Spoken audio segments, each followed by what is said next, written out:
Hi hello അസ്സലാമു അലൈക്കും. അപ്പോൾ ഇന്ന് നമ്മൾ റിഫുവിൻ്റെ സ്കൂളിൽ മീറ്റിങ്ങിന് പോവാണ് കേട്ടോ. മൂന്ന് സ്കൂളായതുകൊണ്ട് ഒരാൾ UP-യിൽ, ഒരാൾ UKG-യിൽ, ഒരാൾ ഹൈസ്കൂളിൽ. ഇങ്ങനെ ആകുമ്പോൾ പല ദിവസം ഇക്കാറുള്ള മീറ്റിംഗ്. ഒരു സ്കൂളിലാണെങ്കിൽ പിന്നെ ഒരു ദിവസം ഒരൊറ്റ പോക്കാണ് പോയാൽ മതില്ലേ. അപ്പോൾ ഇന്ന് ഞാൻ റിഫുവിൻ്റെ മീറ്റിങ്ങിന് ഞങ്ങൾ പോകാൻ വേണ്ടിയിട്ട് ഒരുങ്ങാണ് കേട്ടോ. അപ്പോൾ നമ്മളെ ഹിസു നഴ്സറിക്ക് പോയതാണല്ലോ.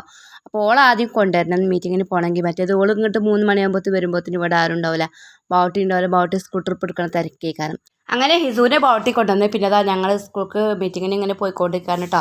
അപ്പോൾ സ്കൂളിൽ മീറ്റിങ്ങും കാര്യങ്ങളൊക്കെ തുടങ്ങി. ഓരോ രക്ഷിതാവും കുട്ടിയും സാറന്മാരെ എടുത്ത് ഇരുന്നിട്ട് എക്സാമൊക്കെ കഴിഞ്ഞതല്ല, പേപ്പറൊക്കെ ഒന്ന് ഇങ്ങനെ വിലയിരുത്തലിട്ട് നമ്മളെയും കാട്ടിൽ അറിയില്ല കുട്ടികളെ ഒൽക്ക് ഓരോ കാര്യങ്ങളൊക്കെ നമ്മളോട് ഇങ്ങനെ സംസാരിച്ചിട്ട് പിന്നെ ഞങ്ങൾ തിരിച്ച് പോരുകയാണ് കേട്ടോ. അപ്പോൾ ഞങ്ങൾ ബോട്ടിൽ ഇങ്ങനെ കാത്തിരിക്കുകയാണ് കേട്ടോ. ഇവിടെ ബസ് സ്റ്റോപ്പിൽ ഇങ്ങനെ ഇരിക്കുകയാണ്. ബോട്ട് തീരെ സ്കൂൾ ട്രിപ്പ് എടുത്ത് ഇങ്ങനെ പോകുമ്പോൾ പിന്നെ ആ വണ്ടിയിൽ നേരെ വീട്ടിലേക്ക് പോകാമെന്നൊക്കെ വിചാരിച്ചിട്ട് അങ്ങനെ ഞങ്ങൾ പോകുന്നത്. പിന്നെ ഹിസുട്ടിക്ക് ബർഗർ വേണമെന്ന് പറഞ്ഞപ്പം അത് വാങ്ങി കൊടുക്കുകയാണ്. അങ്ങനെ ഞങ്ങൾ വീട്ടിൽ തിരിച്ചെത്തി. ബായ്.